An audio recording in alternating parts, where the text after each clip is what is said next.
All right. Hey guys, I'm here for the first Passion Talk of the quarter, very graciously hosted by ACM. I'm very grateful I could come back here. I'm a fifth year now, but when I first started at UCLA, I remember coming out to my first ACM events as a freshman. So really glad I can come out to do one of these. Hopefully you guys can get something from this talk. Any questions you guys have about blockchain, I'd be happy to answer. So yeah, without further ado, let's get into it. So this is the link for you guys to follow along on the slides. Very graciously provided. Some pretty good slides. And the cash money is the attendance code. All right, so just to kind of give you an overview of today's talk, I'm going to first introduce kind of like myself, what I do, what my background is, kind of like how I've gotten into blockchain and like what I've worked on. From that, I'm going to just kind of talk about the idea, like what is blockchain itself. I'll give you a definition. You know, a lot of you guys have probably heard it 1,000 times, but might not have been defined for you guys. You might have heard like 1,000 different definitions. So hopefully that will kind of give you guys more solid footing on what the idea of a blockchain is. Then I'll move on to Bitcoin. Bitcoin was the original, the first cryptocurrency. It's the largest one today by market cap, and also one of the most influential. Next, I'll talk about mining. So you guys have definitely heard of Bitcoin mining.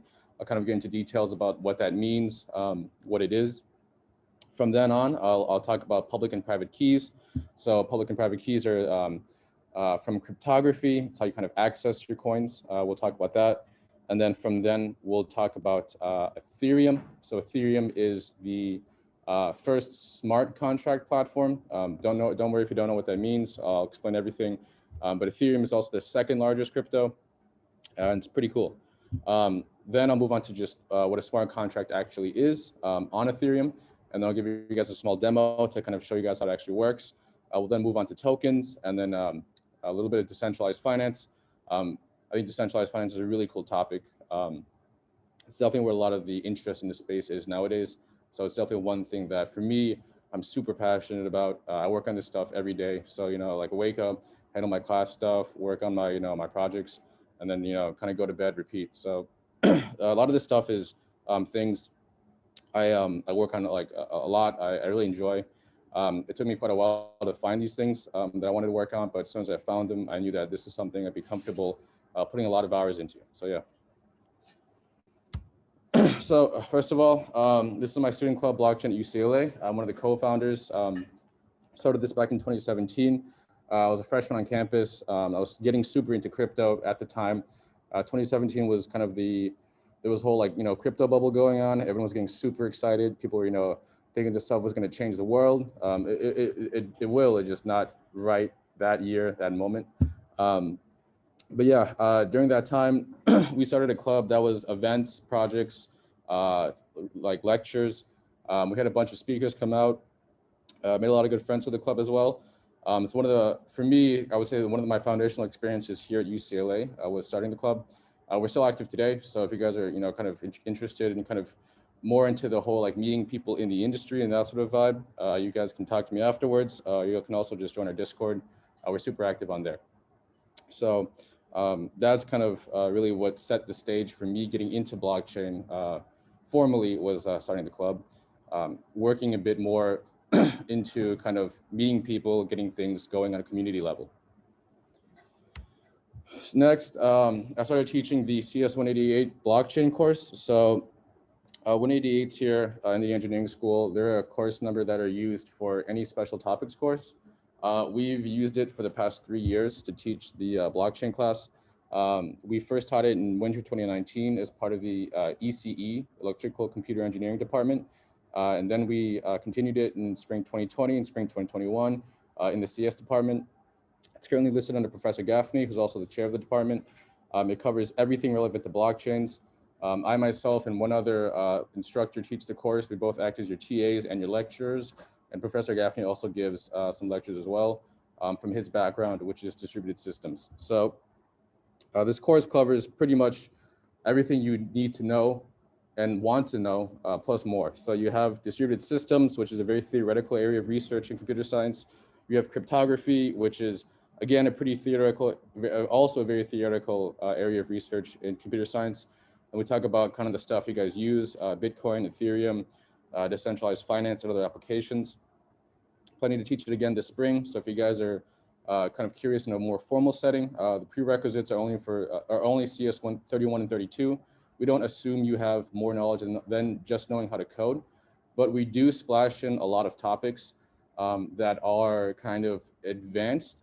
The reason we do this is also because, in my opinion, the best way to learn these things is just by like going headfirst in and just doing it.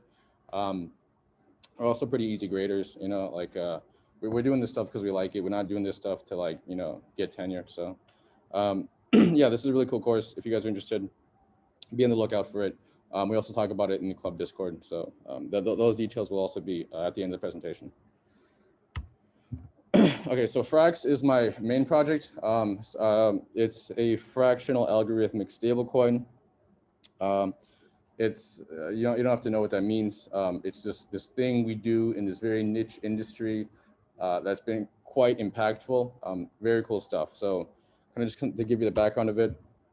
So we started implementing this in early 2020. The idea is that you have stable coins, right? So this doesn't make much sense without what I'm about to explain. So hopefully this explanation makes more sense as we kind of go on. But a stable coin is a cryptocurrency that's settled on the blockchain. So you have these, tokens that they exist on the blockchain, but a lot of these blockchain like tokens are very price volatile. You guys have definitely seen, Bitcoin and Ethereum price reports. They go up and down every day. The idea here is to use the underlying technology without actually having to be exposed to the underlying price volatility.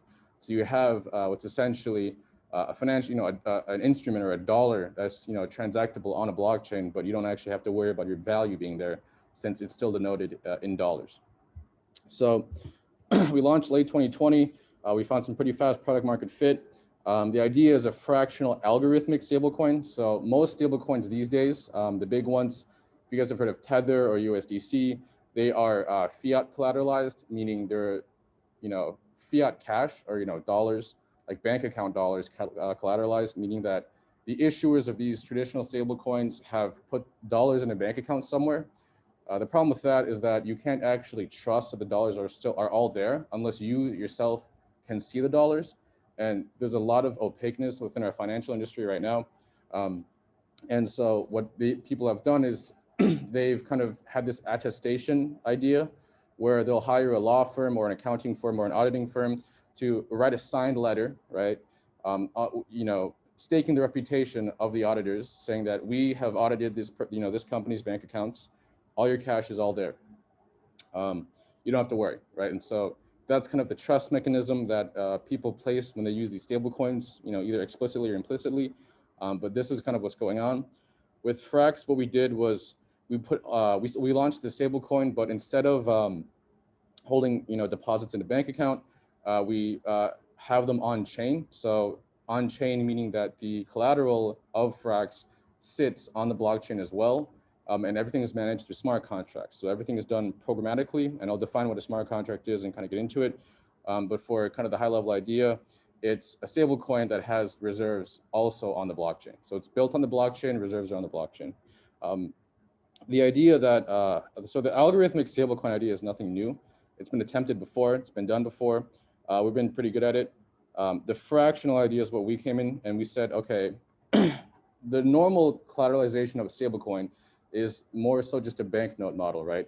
You give, you take in a dollar and you give out one token or one note.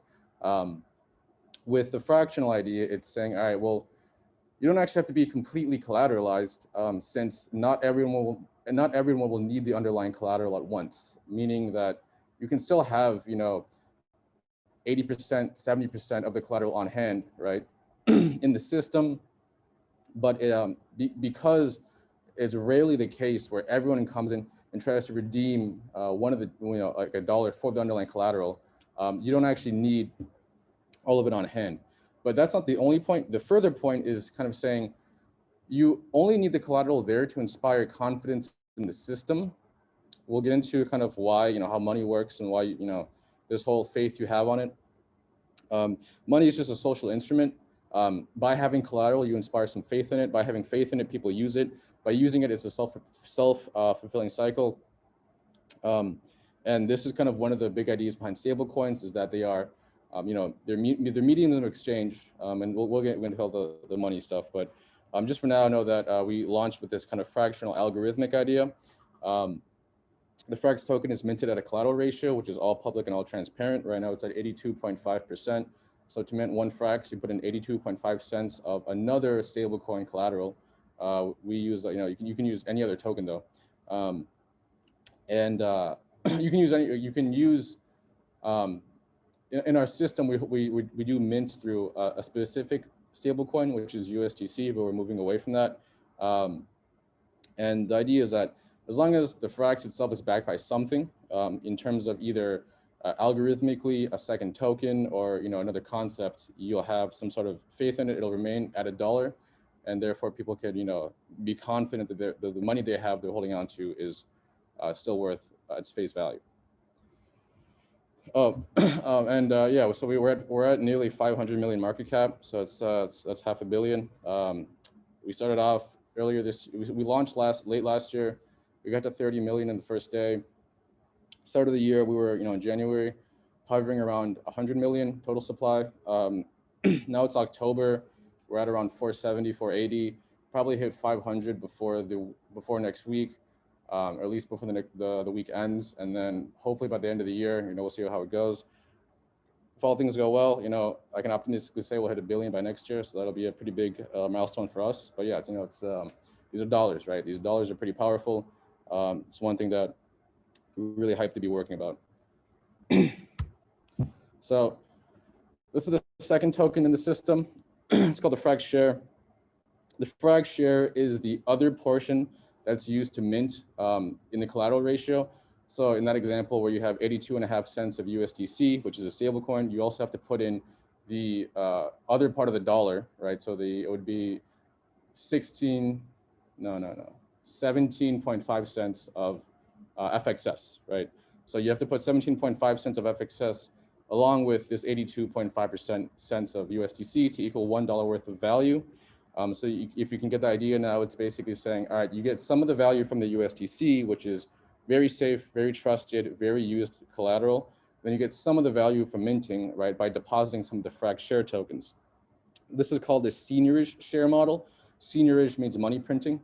So it's quite literally printing money with other tokens, right? So you print stable coins with other coins, which are the seigniorage tokens. This two token system, the idea behind it is that one token absorbs the price volatility and the price will go up and down.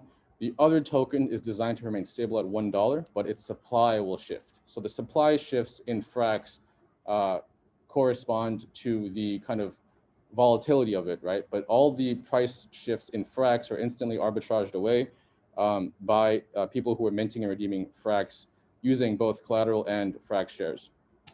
It's kind of a lot to kind of take in, but anyways, we've raised 8 million total.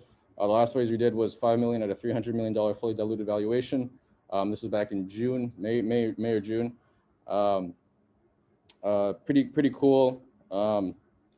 Team is still pretty small. I'm one of the co-founders, along with two other my co-founders who are also UCLA alumni. And yeah, I mean, we've built a pretty cool system. I'm very, excited to keep working on this moving forward. Yeah, so FXS is also the governance token. So governance tokens are kind of this very new concept in blockchain, where you can have the token itself be adjusting the system parameters. But that's, we'll also get into like kind of what this all means. Also, nothing is financial advice. You heard it. So, all right. Cool. All right. So that's kind of background of what I do, what I work on.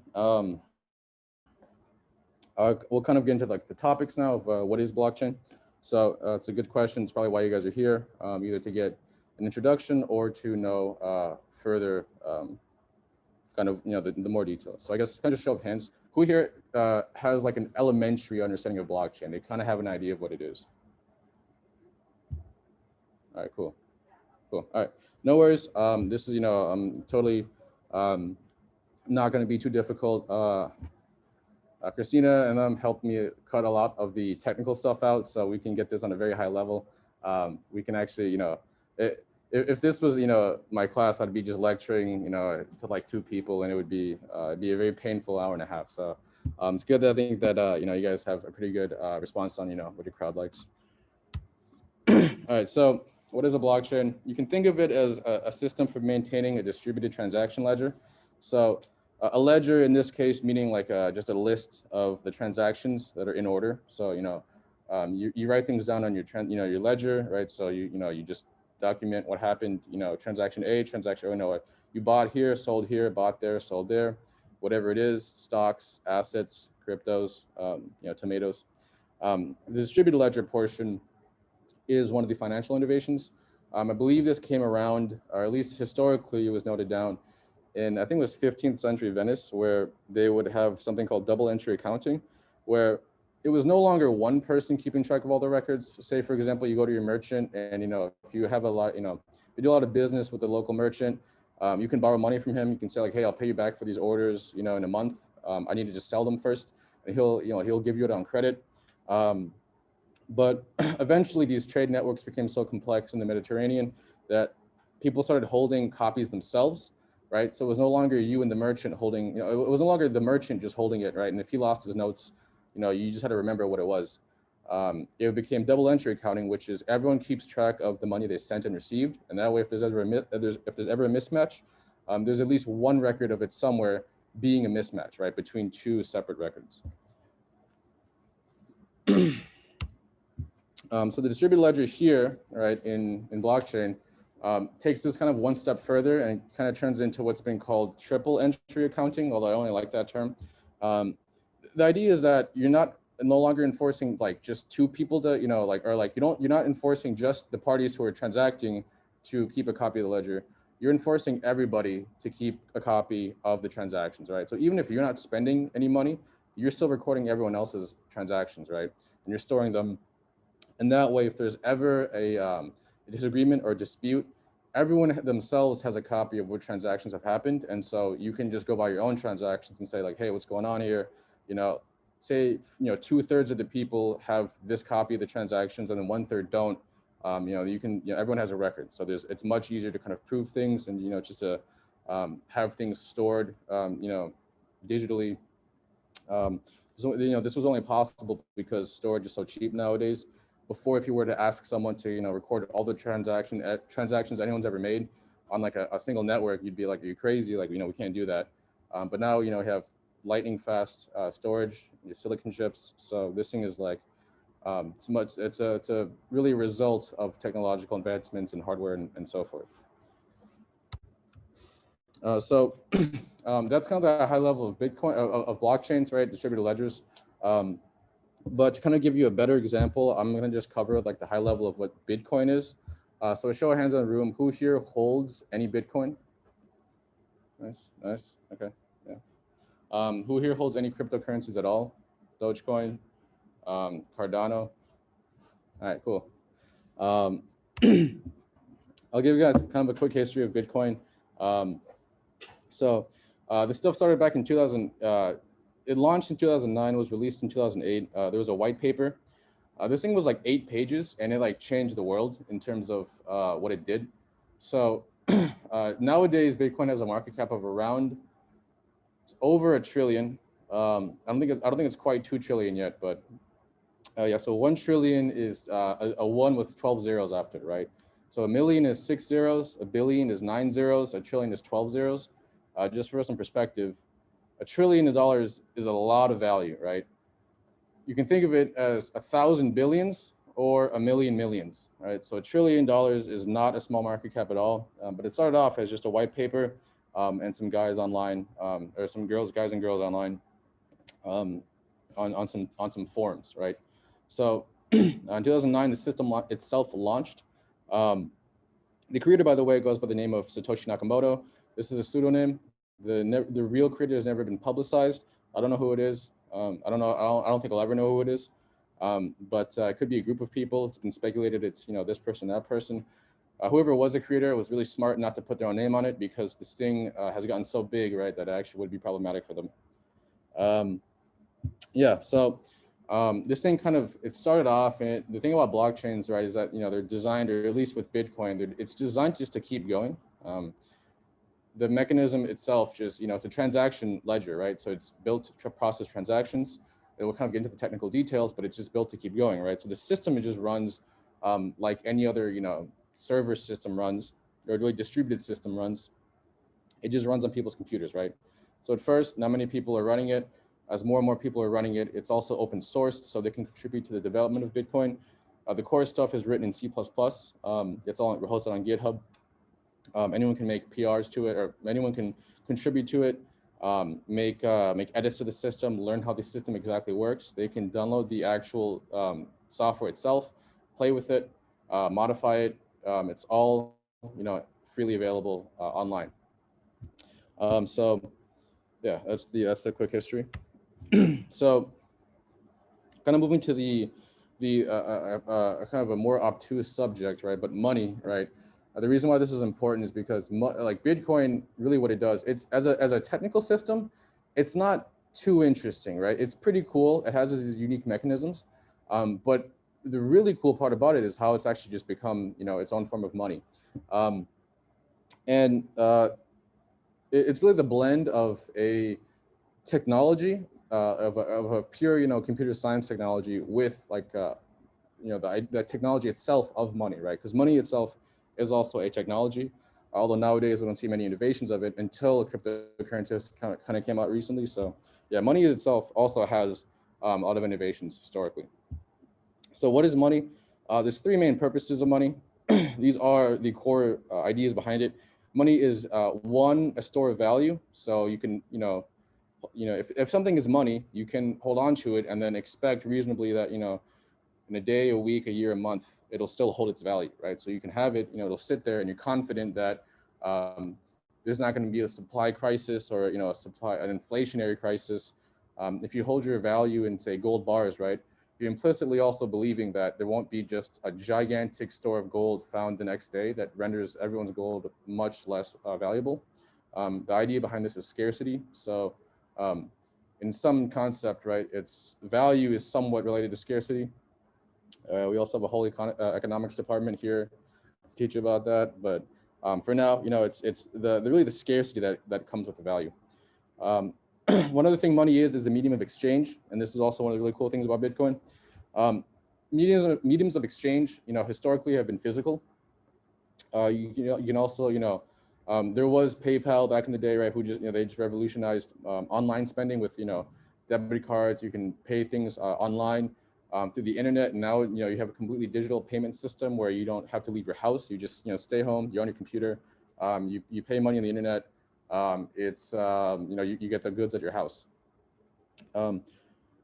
One tangent, when they first launched eBay, they were really scared that everyone's gonna scam each other, right? Because it's like, hey, you got the money, right? Like, I'm just not gonna send the product, right? So the founders were actually very they were pretty, pessimistic, right? But they are not so pessimistic, but they're very cautious, right? Because it's like, the person receives the money, they receive the payment, it's coming, it's on the way, right?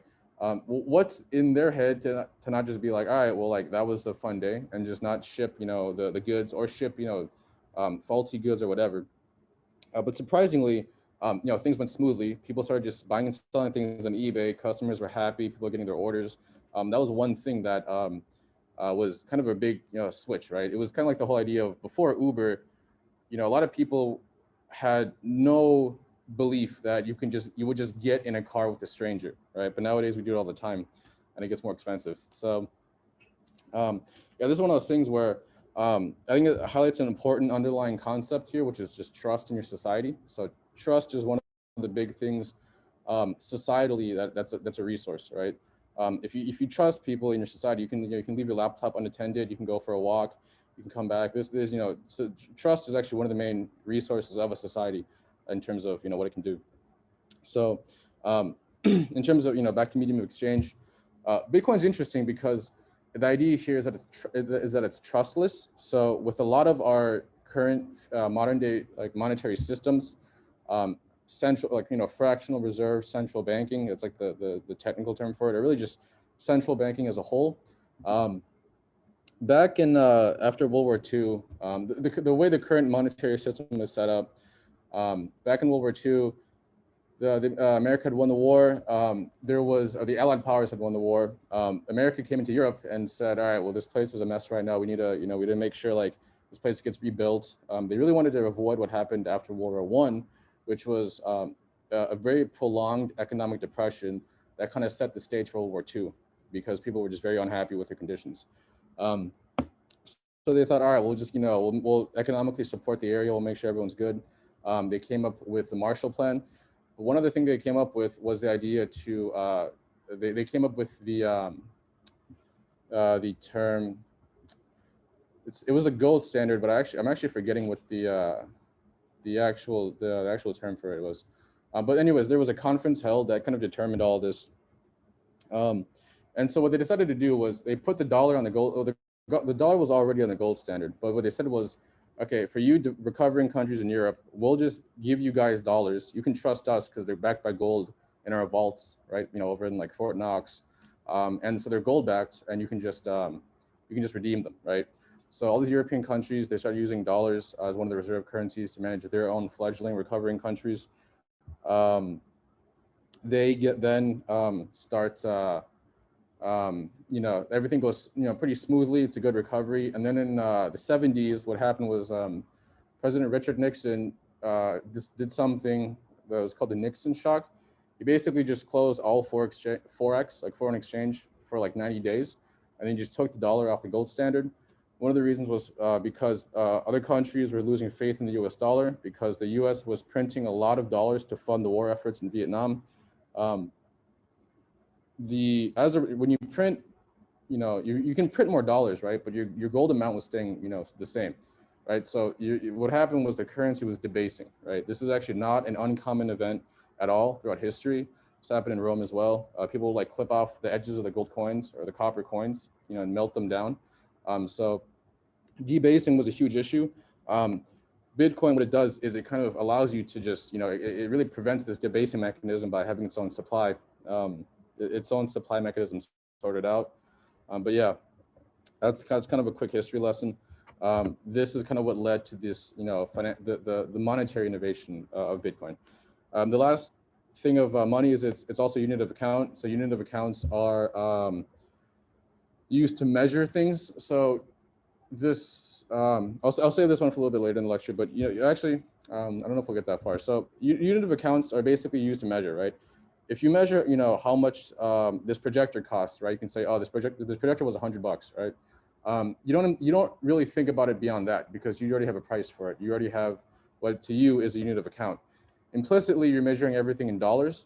You don't have to, but it's the most convenient way to do it because dollars are our medium of exchange, and they're also somewhat a store of value these days, although inflation's pretty hard.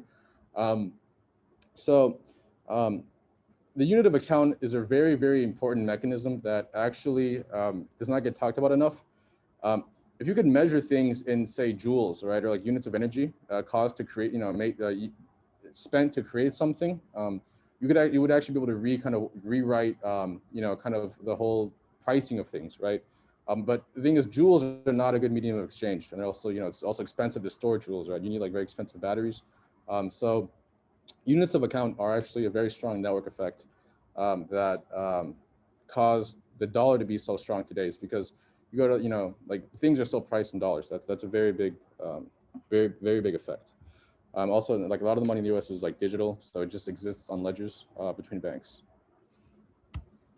So, so that's kind of like the whole background of why this stuff is really exciting, and just why money itself is important and also complex. Just to kind of give you a current example of what our current financial system looks like. You have, no, by the way, I pulled these slides off my co-TA in the class, so credit goes to Andrew if he's listening. So here you have an example of someone making a simple transaction. You have you, the merchant, your card network, their bank, and your bank. So the job here is for when you pay for what you're buying, right? You swipe your card.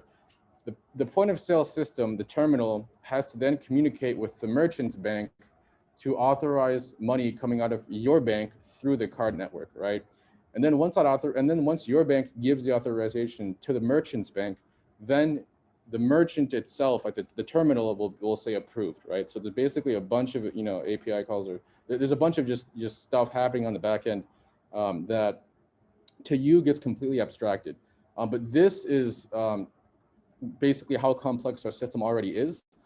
So if you think of kind of like big blockchain and Bitcoin and these other things, you kind of start to realize that like financial technology itself is really complex. It's just very well abstracted because we all need money in our day-to-day lives. And so to get something to be very widespread, you have to abstract it to a point where everyone can just use it without much friction. So in the previous example, you had banks, you had card providers, you had you and the merchant. Bitcoin itself is unique because it exists as a peer-to-peer network, and it kind of combines all these layers into one. And it does so in a decentralized fashion. And we'll kind of get to the idea of how it's decentralized, how that works. It's pretty cool stuff. But anyways, you have person A, you have person B. They don't have any cards, they don't have any bank accounts. These things cost, you know, time to set up. They require, you know, either some sort of citizenship or identification.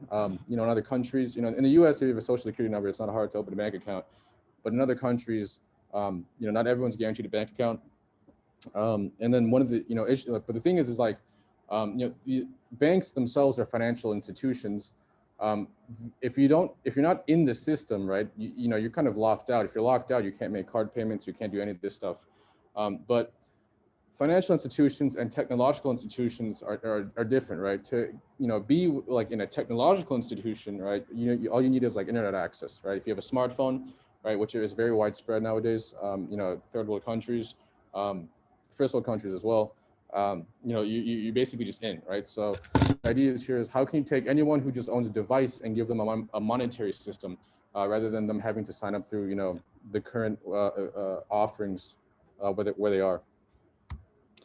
So that's the white paper. So the abstract here, this is kind of just for people who are kind of curious. I recommend reading it, just taking a glance through it if you're kind of interested. It's deceptively dense. It packs a lot of really, really high level ideas into a few short pages. It does so in a way that's not confusing. It's very simple to understand, but it's very hard to master. So these things are really, really revolutionary. If you guys are kind of interested in you know, just ideas or learning in general, this has, you know, a huge like wealth of information for you guys to learn from. If you're kind of interested in, you know, money, digital systems, then on, you know, things like that. So the idea of Bitcoin itself is it regulates the generation of the units of currencies, and it also verifies the transfers of funds, right?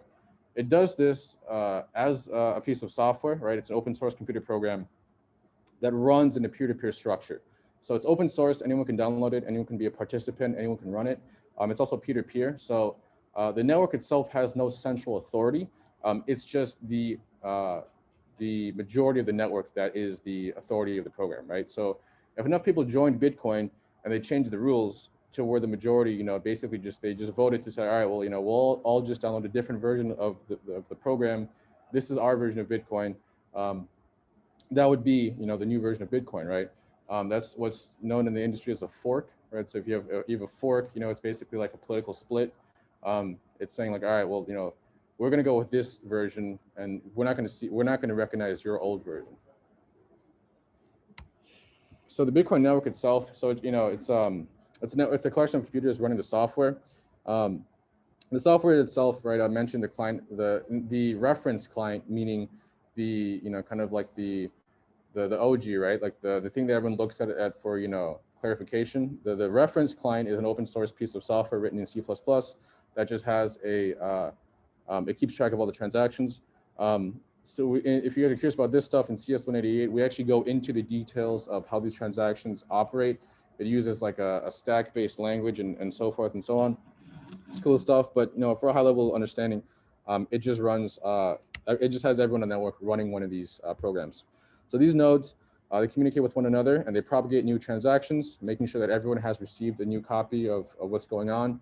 They do this in Bitcoin every 10 minutes on average. So the idea here is that on every 10 minutes in Bitcoin, a new block will be found through mining, which we'll talk about.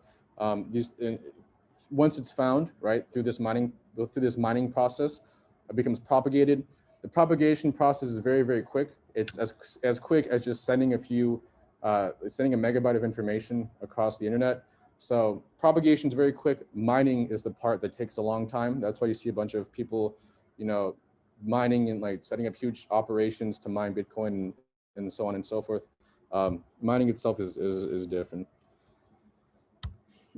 So through this network, everyone stays up to date on the state of the world. Because it's a peer-to-peer network, everyone connects to a set of peers. They propagate with each other. It propagates very quickly throughout the network because it has a peer-to-peer structure.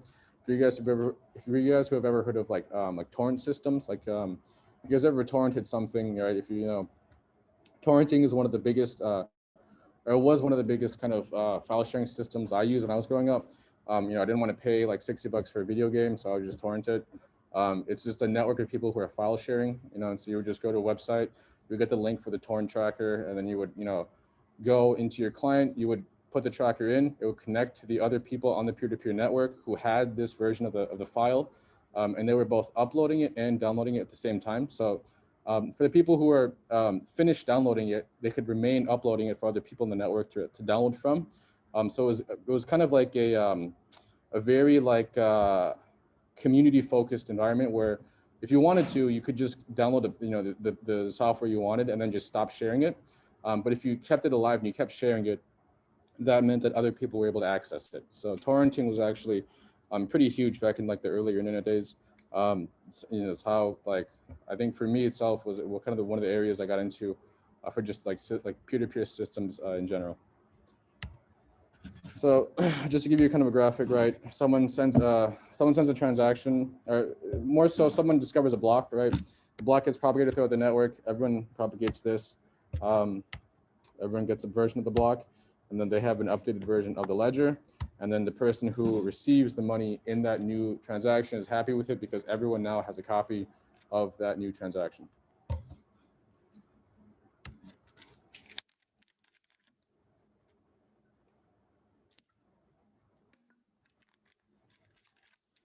So hashing is one of those ideas that's a bit more on the math side of things. It's really cool. I think this is a doorway to a branch of applied mathematics that's really, really awesome. I was never too much into math in my I took 32A, 32B. I didn't really like those classes. I took discrete as well. It wasn't like super engaged. I mean, I appreciated the math, but it wasn't super engaging for me. But it was only until I started getting to like this sort of the math side of things that got me really engaged. So hash functions, they do something called, they're what's called a one-way function. So in this one-way function, right, you have an input, the hash function runs, right, and it gives you a hash output, right? The output is, it's unique to that input, or it's, it's one-to-one, right? And it's very hard to go from the output back to the input, but it's very easy to go from the input to the output. You can think of this as just scrambling eggs, right? But it's like deterministically scrambling eggs, right? So if you have the eggs in a certain arrangement, it'll always scramble to one way. As a result, what you can do is someone can show you a plate of these deterministically scrambled eggs, right? And if you have the input, you can verify that this was the output of this eggs that were arranged in a certain manner, right? This is more so like formally known as verifiability, right? You can verify, you can prove that you have the input to the hash function by revealing it when you want to, by revealing it when you want to, right? You can say like, okay, I know the hash input, right? So if someone gives you the bottom right output here on the chart, starting with 460, and someone just posts that record publicly, well, no one knows what the input to that was, right? Because it's all been scrambled, right? But someone can come along at a later date and say like, hey, like this is the input, right? I'll publish the input, and then you yourself can go and verify by putting it through the hash function, which is very fast and usually very efficient. It's very cheap to run, right? It's like just a computer can do it in like under a second. You yourself can just verify that, yeah, like the input on the left was the input to the output function to the output on the right. So this verifiability is very strong. This gives us encryption and a whole bunch of other things that we take advantage of this day in kind of blockchain systems, and also just the internet in general. Also, one thing. I know this is like kind of more like a intro stuff, but for those of you guys who are kind of interested in just like doing more further research, um, there's an area of cryptography called zero knowledge that's really blowing up. We have UCLA actually has the #1 cryptography department in the world when ranked by publications over the past 10 years. It's something that very few people know of. We have two of the best professors. They pretty much drive the field. So this is one area that they're also very knowledgeable in. I think if you guys kind of like this sort of mathy stuff, cryptography is a really cool area. I encourage you guys to kind of just like check it out on your own if you have some sort of interest in what this stuff is. So we talked about now what blockchain is. It's really just a chain of blocks. The abstraction here is that it's an ordered set of transactions, right? And the ordering is important because you need to know what happened. The order matters, right? Like first transaction A, then B, then C, then D. It's basically the order in which you store the transactions. The hash is important because it identifies the block based on the block's contents, right? And so if you just scramble the block's contents, right? So you have a set of transactions, which is the data here, and you hash that whole input. You get a fixed output, right? And then because you have a fixed output, right? Someone can then come along much later and they look at it and they say, okay, I know for a fact that this block hash, the hash of this block was published like 10 years ago. But if you give me the inputs of that block today, I can verify that that was actually the correct, that was the canonical input. So this hashing, right, lets you save a lot of space, but still do verifiability, right? So let's just say, because the hash output can be very small, and it can basically compress a bunch of information to a very small space. You lose what the original information was, but you're able to recreate it and then double check it. The hash of the previous block is kind of what gives it the name in terms of blockchain, right? So you first got blocks, so you got this thing, right? You put them together, you got a blockchain. You store the hash of the previous block into the hash of the current block, right? So what you do is you not only hash the block's content, you also hash the previous block's header, right? Or the previous block's hash, right? So you take all the data in the block, right? And then you hash that and you get like the block hash, right? But then you take this block hash, right, which is linked to all the data in this block, and then you use that as an input to the next block's input, right, for what gets hashed in there. So you basically have a chain of things that get hashed together, and as a result, you have one long provably or historically provable set of transactions, right? You're storing just these hash outputs, but as long as someone somewhere is storing also all the total record of all the transactions, you can verify that these transactions happened at the time and place they were published. Then you have also consensus. So it's a peer-to-peer network, right? With peer-to-peer networks, they have to come to consensus. They all have to agree on something.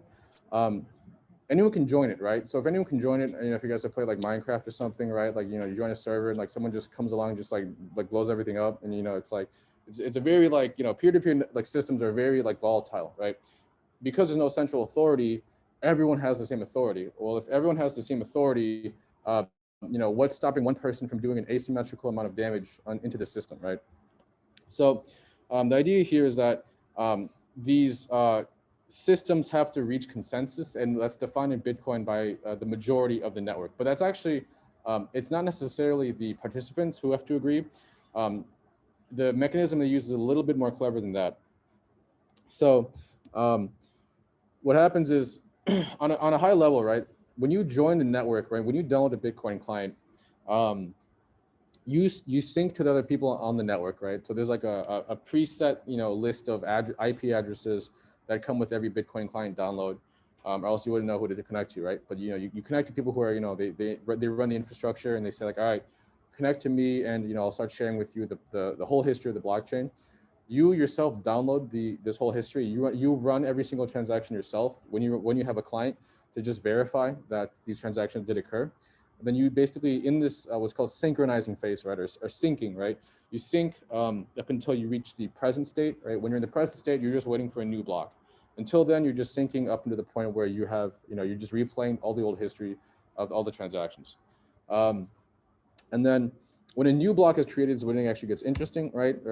I mean, it's already interesting, but when a new block gets created, this is when something new happens. So someone else joins a network, they replay the whole history of the blockchain. For Bitcoin, this takes like a couple days. For Ethereum, it also takes a couple days. I don't run any of the blockchains, but it takes, like a decent amount of time. Someone else finds a new block, right? Say they're a miner, right? So the miners are the ones tasked with finding these new blocks and adding them to the blockchain. The miners are the ones that have write access, right? They write to the blockchain. They append new transactions onto the blockchain. That miner then shares the block with everyone else. It propagates, everyone else gets it. So now everyone else has an updated version of the blockchain with the transactions that have just been included, right? So the transactions that have just been included were the ones that were pending, right? For people who were sending and receiving Bitcoin, they were pending on a miner, adding them to the blockchain, right? And so there's an important topic here of why you can't just add everything at once, which I'll talk about. So a new miner finds a new block, they get it, they propagate it to everyone else adds it to the blockchain, right? You might ask yourself, like, why is, okay, so is convention that people just add it to the chain when they get it, right? But the actual rule for this is more of just a coordination mechanism. It's something called the longest chain rule. So the longest chain rule is saying whatever chain has the most amount of blocks on it is the canonical chain. That is the true Bitcoin, right? If there's ever two blocks discovered at the same time, right, and thus they create what's called a fork, right? Because you have two different, you have 10,000 blocks here, 10,000 blocks here on the same version of the blockchain. Then two miners discover a block at the same time. Then you have 10,001 blocks on this version of the blockchain, 10,001 blocks on this version of the blockchain, but they're different blocks. So they're not compatible with each other, right? So what happens is that they kind of go into a race condition, right? They start basically competing with each other. And the one that eventually wins out is the one that gets more blocks mined onto it quicker, right? The idea behind this is what leads to, this is the idea behind the 51% attack, if you guys have heard of that. The idea is that if you control 51% of the network's mining power, you thus control 51% of the network's block production, right? If you hold 51% of the network's block production, you, over a long enough period of time, will end up finding the most blocks. Thus, you will have the longest chain. Thus, you will, be the one controlling the state of the blockchain. You control which transactions get added to it. 51% attacks are very theoretical. They have never really happened to Bitcoin recently. They happen on other smaller kind of chains all the time. Not all the time. They're very costly to run because you actually have to put in work with mining. And so we'll talk about mining, what that is, and so on. But the idea is to reach consensus, right? You just agree whichever the longest chain is the one. This also promotes decentralization because it's a peer-to-peer network, right? If a small but very powerful group of individuals got together, they can't, just by the fact that they have a lot of money or whatever, control the blockchain just because they run a few miners, right? They would have to get the rest of the network, or at least 51% of it, to agree to say, like, hey, like, we want to change the rules or something, right? So this is the decentralization portion of it. You just say, all right, everyone just agrees, the longest chain wins. As long as a bunch of people are running it, we'll have protection in numbers in some sense. So that's that. Is there any questions so far? All right, cool. We'll talk about a bit more about how Bitcoin is used. So wallets are the main, it's the, way that Bitcoin is used. So these wallets, they send and receive Bitcoins. They hold them for you. They monitor your account balances, right? So they're kind of analogous to email accounts, right? You have like but the difference here is that in email, right? Email is a centralized service. The protocol itself is not centralized, but the service you use is centralized, right? Email itself uses something called ICMP or something, but it's an internet protocol. It's an SMTP, right? So it uses it's called Simple Mail Transfer Protocol. It's just it's a specification saying if you're going to send a message on the internet, it has to start with these bytes then contain the message field, and then end with these specific bytes, right? Like it ends in a 4, right, or something like that, right? And then as a result, a bunch of people went on to build email clients that are just servers that like allow people to like, you know, log in and they'll manage their email account for you.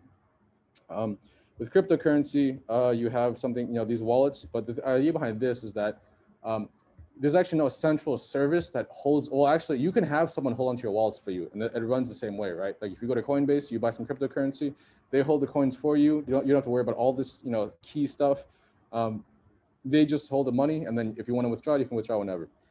But if you actually want to own your Bitcoin, right, you can do so, right? It's like kind of holding on to the cash, right? You hold the money through cryptographic key pairs. The cryptographic key pairs, it's a pair of a public and private key. So the public key here is what's basically an address or a public pseudonym you use to receive Bitcoin. You can think of this as an email address. Back in the day, you know, we didn't really, there was kind of like a phase in the internet where like no one put their real names on the internet. It was like, why would you put your name on the internet? Like, you know, you're gonna get like attacked or something, right?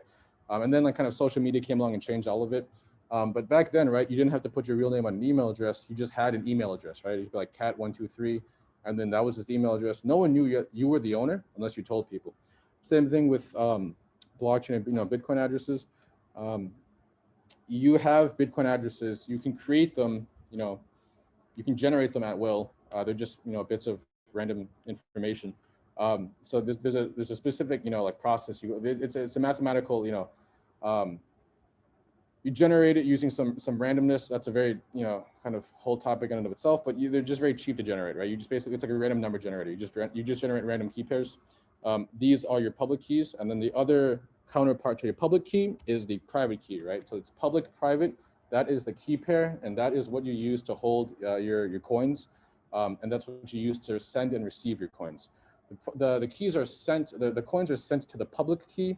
They can only be accessed by the private key, right? Meaning, it's a public network, right? Everyone can see the list of all transactions because anyone can connect to the network at any point and download the global state of all transactions that ever occurred. As a result, they can see where the Bitcoins have been going from A to B to C to C to D. They don't know who's the owner of A, of B, of C, of D, but they know that there's been a trail of Bitcoins, right? In order for B to send to C, right, they need the private key that was associated with their, you know, B, right, with their account. Then they do something called, you know, cryptographically signing the transaction, which is again, you know, kind of a whole topic, and they they send the Bitcoin to C, right? So basically, the private part is like the password; it lets you access it. The public part is just letting you receive it.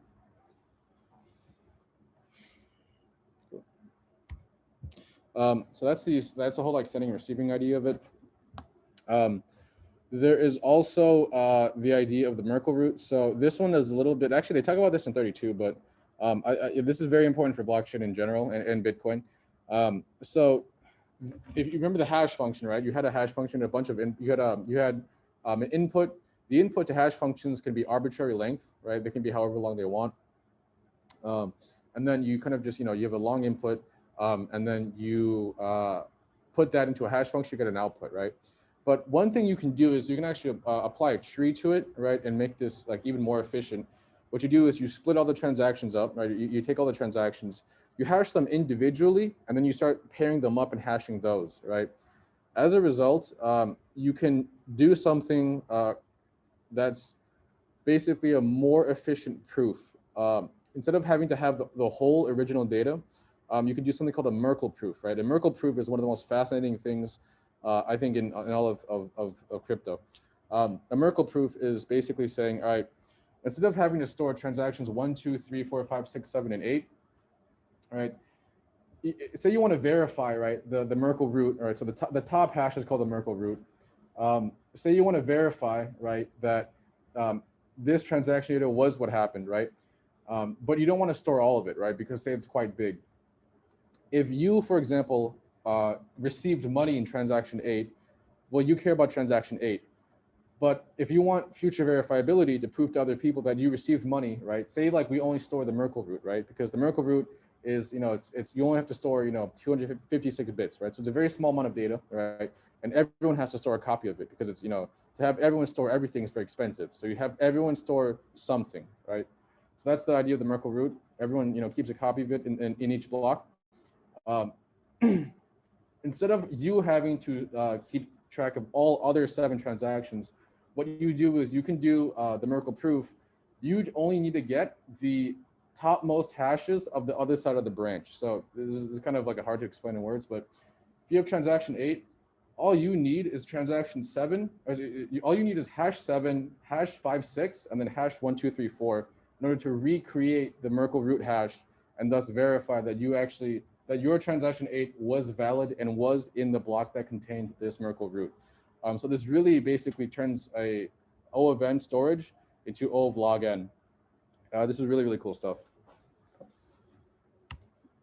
So yeah, why use a Merkle root? You see right here, you have transaction 5. It's a big block of data. Then, but you have these very small, like fixed length hash outputs. And so you don't care about the rest of the tree. You just do what's like right there, right? And then, you only keep transaction 5, and other people in the network, right? Like the other people in the network can actually store the other hashes for you. They don't actually have to be storing all the original transaction data. They just store the very small hashes. As a result, sharing the hashes back and forth is a very simple process. Is not computationally or time expensive, and you still have all this verifiability. So everything is, you can triple check everything. And the root hashes exist in each block, right? So the root hashes exist in each block throughout, which represent all the transactions in that block, and they're all chained together through hashing each other. So it's one long, like intricate, like kind of like clothesline system. It's pretty cool. Anyways, okay, so talked about how it all kind of fits together. Last thing now I will kind of de-abstract for you guys is Bitcoin mining. So in Bitcoin mining, you have this new input, right? So the inputs to the kind of the mining algorithm, you have the Merkle root, which is the root of all the transactions that happen in the block, plus the hash of the previous block, which we talked about before. You just have to chain them all together to make a blockchain. Plus what's called a nonce, right? So the nonce is the guessing bit. It's the entry. It's the guessing bit of the system, right? The nonce is like in Bitcoin. It's just a value that you can just randomize each time, and basically take a shot at the mining puzzle, right?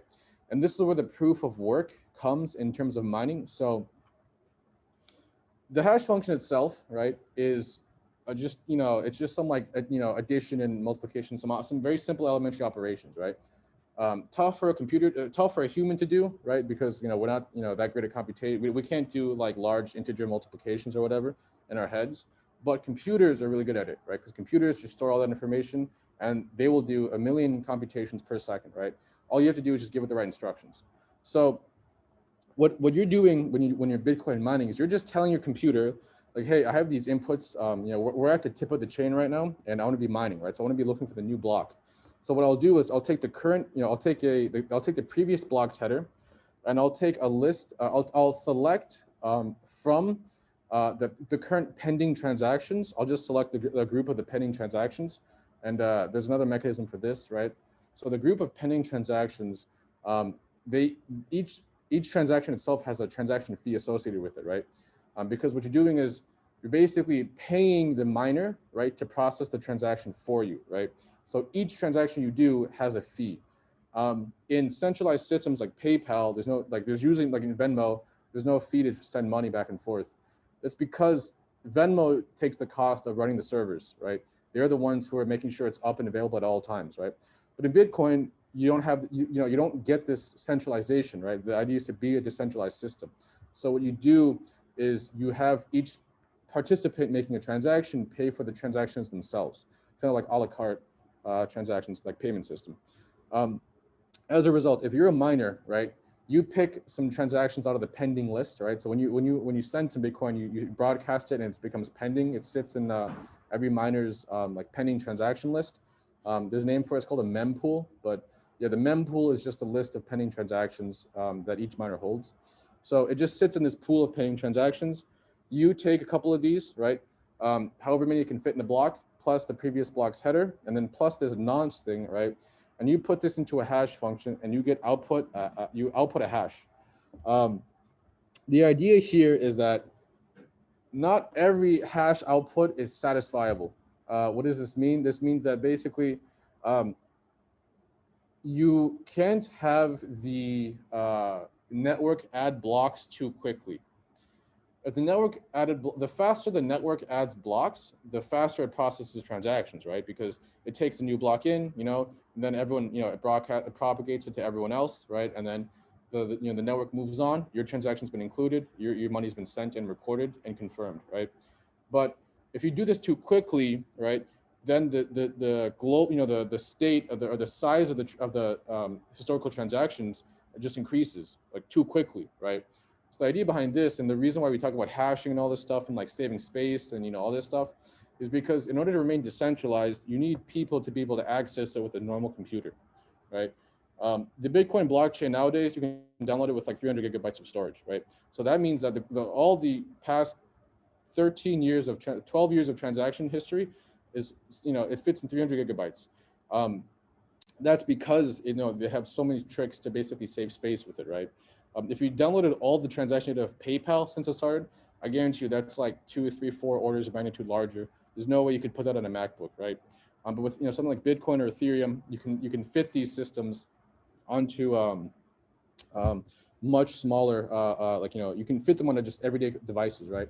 And the broader idea behind this is that you can actually have the system, you can actually have society make devices for the same dollar amount, right? It's like, what $1,000 can get you, right? The storage space you can get for $1,000 goes up every year. The size of the blockchain in Bitcoin also goes up every year. As long as you can get more bang for your buck every year faster than the Bitcoin storage size increases, you actually have it remain accessible to everyone, right? As long as the dollars are also stable, which is another idea. So you have this what's called a state growth problem, right? The state growth problem. Make sure the state of the Bitcoin history doesn't grow too quickly, or else it becomes inaccessible by everyday people, and thus becomes more centralized, as only the people who are able to run it are people who have access to large servers and more resources, right? So yeah, this is the idea behind mining. As a result, the people who are the miners, they have to try many different nonces usually in order for the system to actually find a satisfiable block, right? So Bitcoin itself in the code, it rebalances every 2 weeks. It looks at the past 2 weeks blocks, right? And it says, all right, well, how fast do they come in, right? If it's too quick, right, we'll increase difficulty. If it's too slow, we'll decrease difficulty. This is why Bitcoin itself is a very robust network, because it'll just adapt. It doesn't matter, if the Bitcoin mining power doubles, or, if it gets banned in a country and a bunch of miners just leave, the network itself just auto adjusts. So what it does here is that when you're actually looking at one hash function, right? What do I mean by the difficulty adjusting? The difficulty is just the number of leading zeros that the hash output needs to have in order to be considered a valid block, right? So in the hash function here, right? Well, let's look at this as it's a binary 256-bit output, right? So it's not to scare anybody, but what I mean by that is basically it's a string of 256 in size, and it's all ones and zeros, right? So it's either 256 zeros, 256 ones, or a combination of ones and zeros all the way to 256, right? So this 256-bit string, it needs to have a certain number of leading zeros, right? We call that the difficulty. The difficulty is the number of leading zeros. So a difficulty of 0 means that any string passes, because you don't need any leading zeros. A difficulty of 1, right, means that only half the strings pass. This is because that if the first bit is going to be either a 0 or a 1, we've defined that, right? If the first bit's only a 0 or a 1, that means it's got a 50% chance, assuming it's a random input, it's got a 50% chance of being a 0, 50% chance of being a 1. The difficulty is, 2 leading zeros, then it's got a 1 in 4 shot of being an acceptable block. This is because it's 1 in 2 times 1 in 2, right? 50% chance of the first string being 0, of the first bit being 0, 50% chance of the second bit being 0. So you can go on this, and the difficulty these days is probably 12 or 32 or something like that. So it's like 1 over 2 to the 32 probability that you'll mine a block successfully on each attempt. So this is why Bitcoin mining is so energy intensive, is because the actual power you need to run the computers is very high. but that's because the computers need to do, you know, on average, like 2 to the 32 guesses, right, to get a satisfiable block, and then, you know, mine the Bitcoin block. And with one other thing about Bitcoin mining is that you also, the miner gets paid for it, right? And this is where the money system gets kind of interesting. So yeah, okay. Yeah, so the reason why mining is interesting is because the miners here, they prove their work by finding this satisfiable output to the hash function, right? They vary the nonce, right, so that the output of the hash has enough leading zeros to be accepted by the network. Once they find that correct nonce with the other inputs, they have the correct hash, they have a satisfiable hash output, they broadcast that block to the rest of the network, right? But what's the incentive for everyone else to actually listen to the guy who just found a block, right? Why doesn't everyone else just say, like, yeah, I'm not going to listen to this guy. I'm going to wait until I find a block myself, and then I'm going to broadcast it. That's because of the longest chain rule, right? You don't want to be competing. If someone has just found a valid block and you hear of it, you want to be now mining on their version of the blockchain, because their chain is longer by yours by one block, which is the new block, right? So if you mine on your current version, you'll be competing with them directly. If you adopt theirs and you just start mining again, you'll be on the same field as everyone else. So it's basically like a game of like, don't get left behind. The idea, okay, and then the second idea is, okay, well, what's the reward for mining? In each block in Bitcoin and also the other blockchains, there's something called a Coinbase, right? The Coinbase is where the actual money gets printed, and this is why Bitcoin itself is an algorithmic money. Like it's a algorithmically, like the money is defined, the monetary supply is defined by an algorithm, right? So the idea here is that because the Coinbase is fixed, right? The total supply of Bitcoin has actually been mathematically determined up until like forever, right? So the idea is that every 4 years, the Coinbase amount gets cut in half, right? So when Bitcoin first launched in 2009, every block reward was 50 Bitcoin. So if you found one block, right, you got paid as the miner, right? Basically, the person who finds the correct output, they put their own. There's a special transaction type called the Coinbase transaction, which is basically like you put in your own address here. We'll credit this one with the block reward, or the Coinbase transaction, with the block reward in this block, right? So basically, each miner has their own incentive to, once they find the block, say like, hey, like guys, I found the block. You guys should be using this because you guys want to be on the longest chain. I want to tell you guys I have the block so that you guys adopt it, because it holds my block reward transaction in the block itself, right? Like I was sent money to my account or my address in the Coinbase transaction. As a result, I want you guys to, agree that I was just given some money by the network. And yeah, this is where the whole idea of there being a hard supply cap of Bitcoin comes from. It's because it starts out with 50 Bitcoin per block. The block time adjusts to remain on average every 10 minutes because of the difficulty adjusting, right? Every 2 weeks. There will be 21 million Bitcoin that will ever be created because it will just exponentially decay, like the emission rate, and thus the supply will just asymptotically approach 21 million. So it's like a simple, like kind of geometric sum. So yeah, that was the Bitcoin part of things. We'll take an intermission.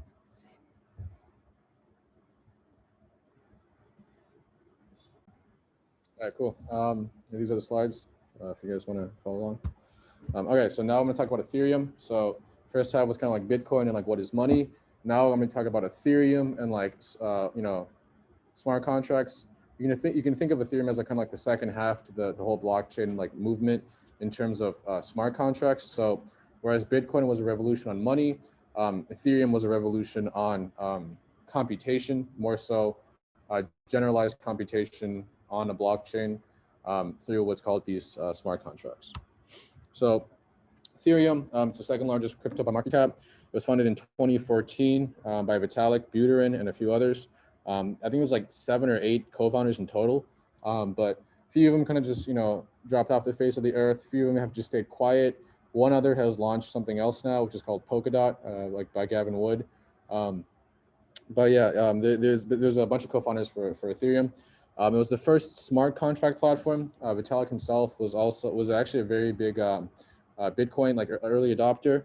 And like he proposed some changes to the program, right? There was like, oh, Bitcoin should have like more complex like languages and like, you know, transaction types. That way we can put like any sort of like computation on this, you know, blockchain and send money to people with like whatever conditions we want, right? As long as we can code it up. Then people were like, no, like, no, like we don't want to do that. Like that destroys the purity of the system. Like they were very conservative about it. So basically they went off, and Vitalik and them went off to launch their own network, which is called Ethereum. The native currency is called Ether. Symbol is ETH. A lot of people just also call it Ethereum though. So if you say like, hey, like I hold, you know, a few Ethereum, yeah, that's, you know, same idea. So that is Ethereum. In Ethereum, you have the similar idea, right? So Bitcoin, you had addresses, which is your public key. In Ethereum, you have an account. Same idea though, public-private key pair. You have an address, right, which is which you have an address, right, which have a 20-byte identifier, right, which holds the state unique to the platform. So Bitcoin was unique because it had, well, it was, you know, blockchain money, right, but it was also unique because it used these sort of like these transactions, which would basically be targeted to certain, you know, addresses, right? And these transactions will just be sitting there waiting for the people who own the, you know, who are the recipients to use, right? This model was, it was a good model because it worked, right? And it was all decentralized, and it was, you know, it was the network has just, you know, produced a block on average for every 10 minutes for the past 13 years. But it's not very good at holding like this state, right? And so what I mean by state, right? In Bitcoin, you can be like, all right, well, this address has this many transactions sent to it. It has this much money.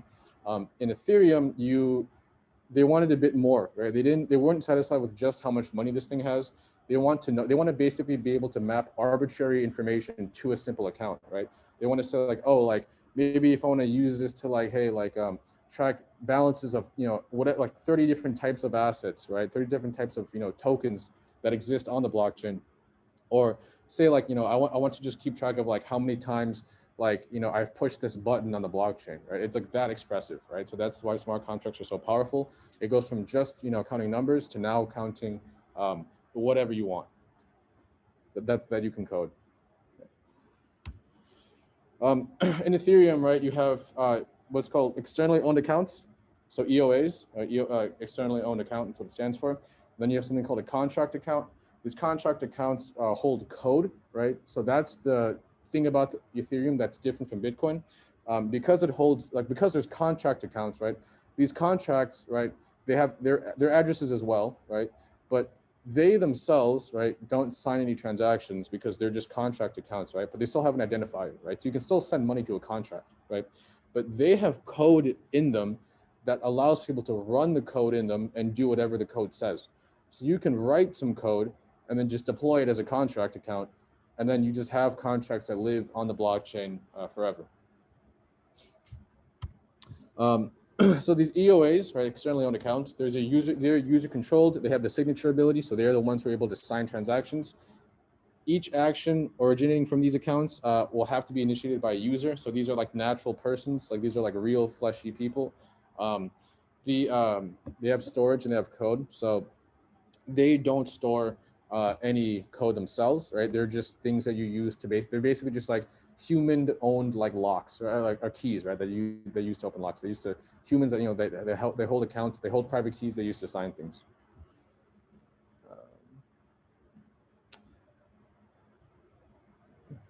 Give me 1 second.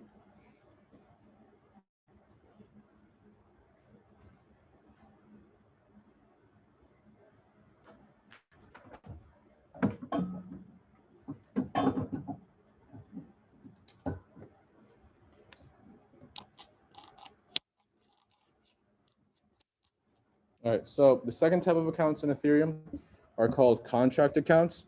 These are smart contracts. They have code in them, and they can insert elements into a mapping, which is called a storage, right? So they have this thing called storage. This is what holds like all the arbitrary data that the contract holds, right? They have these storage slots. And this kind of starts getting a little bit complex. So I'm just going to gloss over these details, but they have storage slots that exist on the blockchain, which also exist in Merkle roots. just so that you can verify the storage of what's been stored on the blockchain.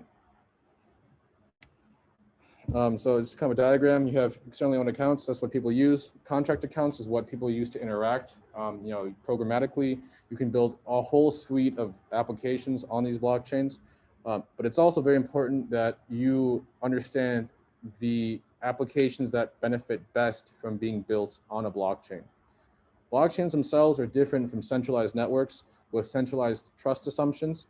They're much like centralized systems are much faster, right? If you just trust that the person who's handing out your money or whatever, like they just all right, like if they have the authority, but you trust them, the system runs much smoother, right? If you have to verify at each time that if you went to the cashier and you counted every cent they gave you, or like when you swipe your card, you check your account balance and make sure they took the right amount of money from you at each time. You don't have to trust anyone anymore, but the system becomes a much less efficient, right? So kind of abstraction with the blockchain, right? The whole idea is that like you're just storing everything forever and making sure that anyone can verify it at any time, because you're kind of like, it's like a hyper paranoid environment. It's trustless, right? As a result, things are more expensive. That's just how it works, right? Transaction costs go up because you need to make sure that you have this verifiability for anything that's happened. Because of this, right, a lot of kind of applications that exist in the current day, right, health database systems or whatever, like hospitals, they trust each other, like there's no like kind of need to add this like middleman. Like in some ways blockchain itself also starts to become a middleman if you use it for the wrong purpose, because it's like a whole, like you basically just operate with like way less trust assumptions, and you're basically just doing like space surgery when you only needed like regular surgery, something like that. Moving on, right? So transactions in Ethereum. These transactions here, they are atomic operations that change the state of the protocol. If at any time during the transaction, the machine throws a failure signal, right? And we'll get into what that machine means. The transaction reverts and nothing will be done to the state, right? So this is a kind of, if you remember one thing about Ethereum from today, right? Just remember that it runs these things called, it runs things through transactions, right? Transactions themselves, right, they run on a machine. The machine is a virtual machine, right? So a virtual machine is a mini computer that runs on your computer. What I mean by that is like, what is a computer? A computer has a set of instructions and it has some memory, right? And we don't have to deal with that stuff on a day-to-day basis because it's all been abstracted for us. We can just point and click buttons, right? But on the very low level, right, because we sit on top of an operating system. On the very low level, the operating system is doing all the work for us, allocating all the memory, making sure the computer like stays on, make sure like manages like an incoming request, things like that. Ethereum itself is a virtual machine that's run across the network, right? So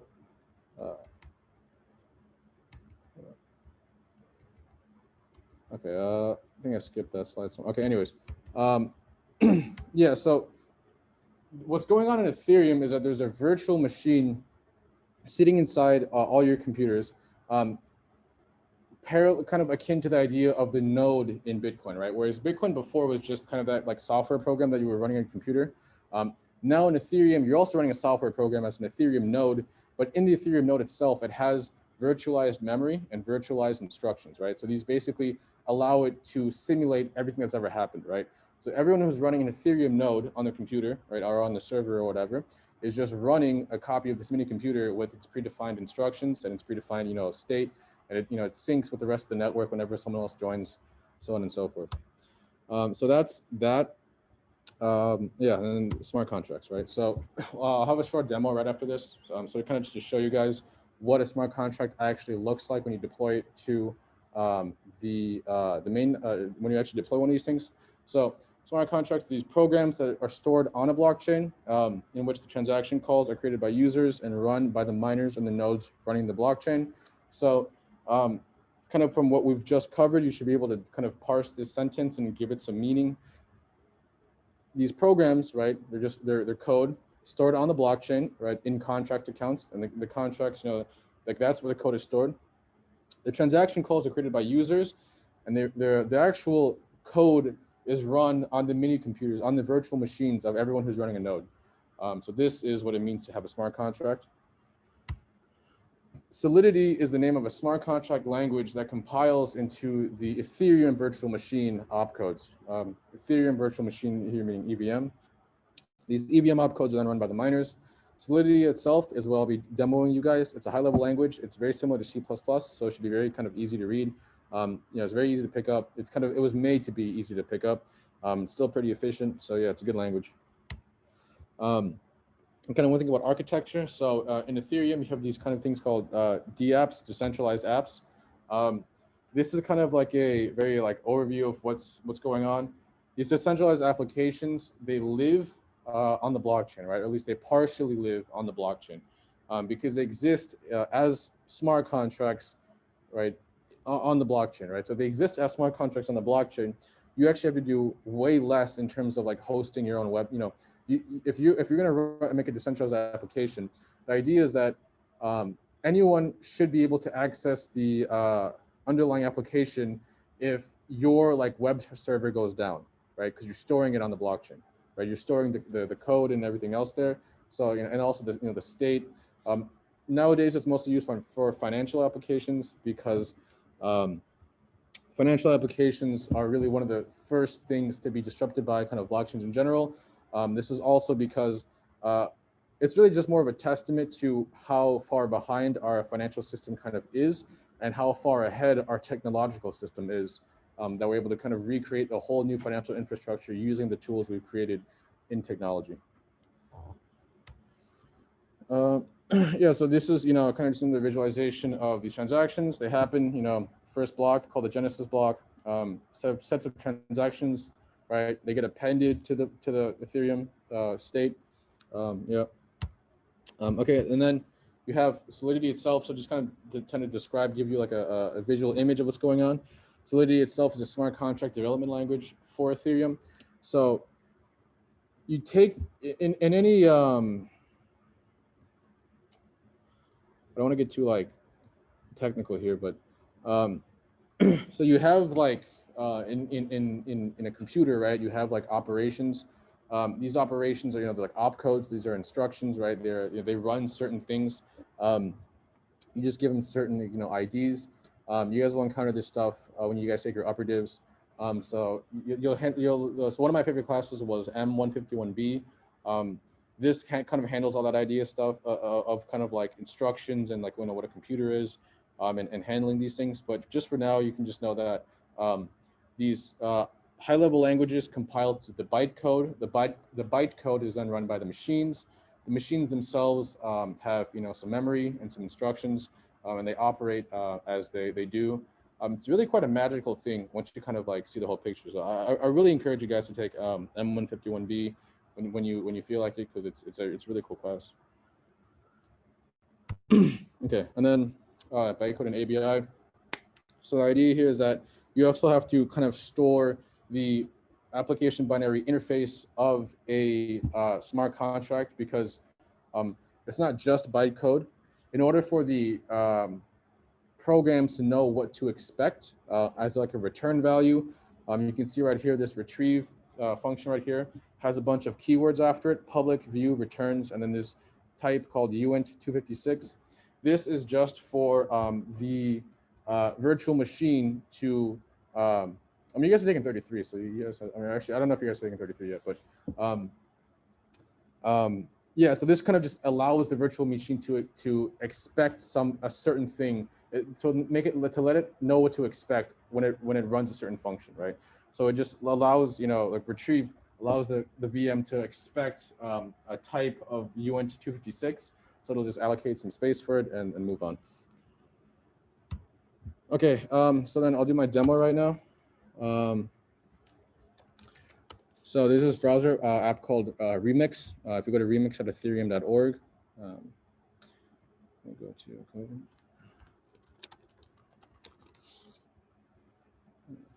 Okay, cool. So I'm going to testnet right now. I'm gonna go with you guys on the process of actually deploying a smart contract to this testnet. So this testnet has a bunch of ETH. It's kind of you can just get this from a faucet. So if you guys want to do this in the future, you just Google like Coven testnet faucet. Faucet meaning like it'll give you like a bunch of ETH. Oh. Oh yeah.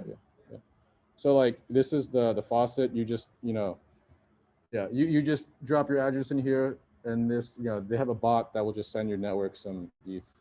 Right, so your address some ETH. Yeah. Can you guys see the top right? Okay. Yeah. I'll try to do things kind of zoomed in here. Yeah, this is hard to see. Okay. New phone. Okay. We'll call this.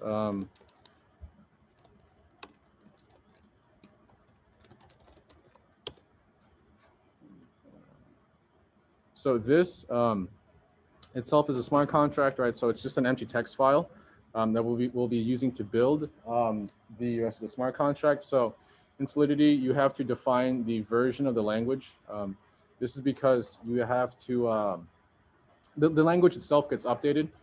So as kind of things change, things break. So you have to like kind of give it a version. So it's a keyword, pragma.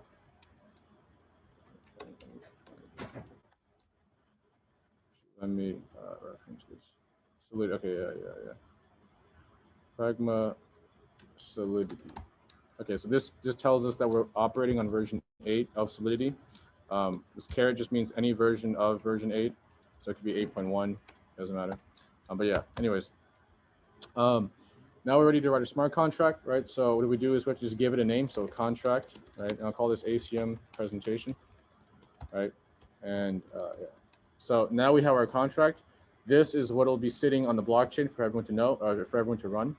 If you guys have all taken, at least 31, or just, like, yes, if you've taken CS31, you kind of know what the idea behind state variables are. So a state variable is something that sits in a class, right? And it just, it stores the state of that specific instance of the object. So we're in an object-oriented paradigm here. So this is object-oriented programming.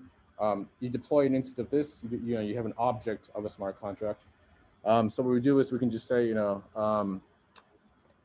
uint attendance, right? So what this is this just gives you the type of the variable. So it'll just basically tell you that you have an unsigned integer sitting like as this variable type. You can also you can give it a value right away, right? So you can say like they're 10, or you can just leave it undefined. And then what you do is you have a constructor, right? So basically, constructor, right? And then you give it some variables, right? So you went. This is your input to your constructor to make your thing, right? So attendance. Actually, no, right. The keyword. So the public just makes it it's a public function, right? So what you can do is you just set attendance to num attendees, and then that is your function. That's so I guess we can just ignore it. Cool. So that is our basic smart contract. What you do with this is you can store kind of any amount of data you want. You can have you can have a dictionary of these variables. You can have a list of these variables. You can store a bunch of these different values. You can have them operate in any other way. You can kind of see how the language works. But for you guys, I'll just go through creating a getter and a setter, right? So what we do is function get attendance, right? No parameters because it's just a getter. Public view returns unit. So these are just some keywords. It's a really nice color scheme as well. But you see here, it's a public function. You guys, anyone can access it. It's a view. This means it doesn't modify state. This is just kind of like a special keyword you put in here so that like it saves, it saves computational power. It saves gas. The return value just tells you like you can expect an integer here, right? So we'll just do this quickly. Returns attendance. Okay, so everyone clear on this? Okay, cool. All right, and then we'll just make a simple setter, set attendance, right? Say it changes. UN's new attendance. Okay, and then simply new attendance. Okay.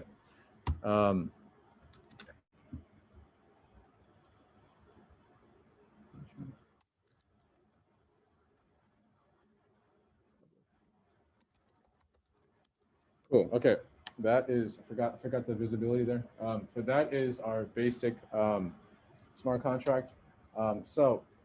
Today we have 3, 6, 9, 12. Let's say 12 in attendance today. Plus everyone watching this. Hello. In order to actually deploy this, right? So I'm loaded to my MetaMask. This has some test network ETH here, so I can pay for the deployment. You have to pay for it because it actually costs computational resources. So what you do is you just deploy. So today we have 12 attendees. You can see here, there's that 12. So we hit deploy, right? I pay for it through my MetaMask because I have some test network ETH.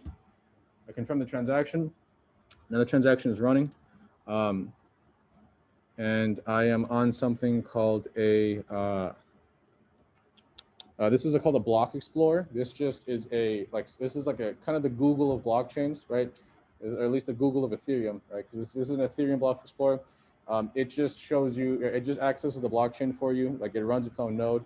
It just, they query all the information. They can let you search any history, any transaction that's ever occurred. A specific address, how much money it's sent and received, how much, all the interactions of that specific address.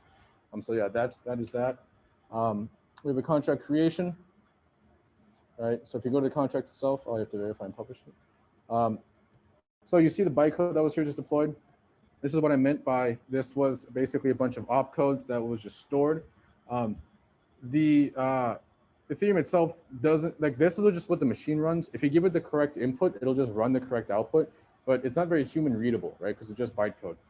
So what we do is we verify, we just basically give it the source code, right? And if you give it the source code and you publish it on the Block Explorer, then everyone using the Block Explorer can actually just look at the code in a human readable format. So we will do this, 8.7.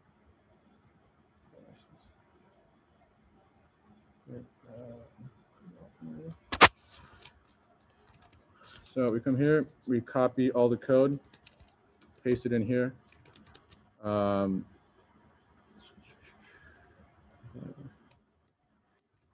Optimization. Okay, that should be good.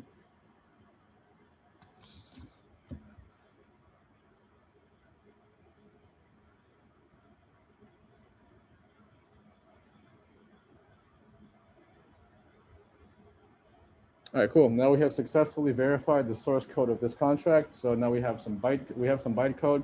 We gave it the ABI, which just makes it more human readable, and also the source code. And now we have the verified bytecode of this contract. So now you can see, if anyone goes to this address on the blockchain, right here, this is the contract address. It holds this code, which now we can read. We've also uploaded the source code. We just deployed it. We can read the variables, the state variables of the contract. We do get attendance. There's 12 people here, right? This is stored in the contract. Now we want to just write to it. We will connect our MetaMask. This is just a bunch of pop-ups, all right? And then we just say, okay, let's set attendance. Let's say this became really popular. There's 50 people here now. We will confirm this transaction. Remember, this is just, this is making a transaction onto the blockchain. It's targeting this contract address right here. And it is updating that variable that we just saw according to the code that we just wrote, right? So that's the cool part, right? You can have a bunch of these, you can store a bunch of different variables. You can do a lot of cool stuff. This is mostly used for tokens as well. So like for Frags as well, all this stuff exists as tokens for us. But yeah, if you refresh the page, should I go through? Okay, so yeah, it went through. If you refresh the page, there is 50 people in that smart contract variable. So I think that's all the time we should have for today. I had some more of the presentation about tokens. Yeah, so yeah, yeah, I don't want to get into it. We're going kind of long. You guys are probably pretty hungry. But yeah, so that's it for this presentation. If you guys have any questions, we have an info slide. So, okay, thank you for coming. These are the links, right? So the blockchain club here is still active. Go to blockchain.ucla.edu. It'll be, kind of tells you about the club. We have a Discord as well. So join the Discord. We're very active on there. If you have any questions on blockchain development, crypto stuff, theory, you can always just hop in the Discord. Frags also, we're live, we're trading. So that's what that is. You can also email me if you're kind of interested in working on this, this stuff in general. If you're curious specifically on if you have kind of like a passion, just shoot me an email. I'm also on Twitter.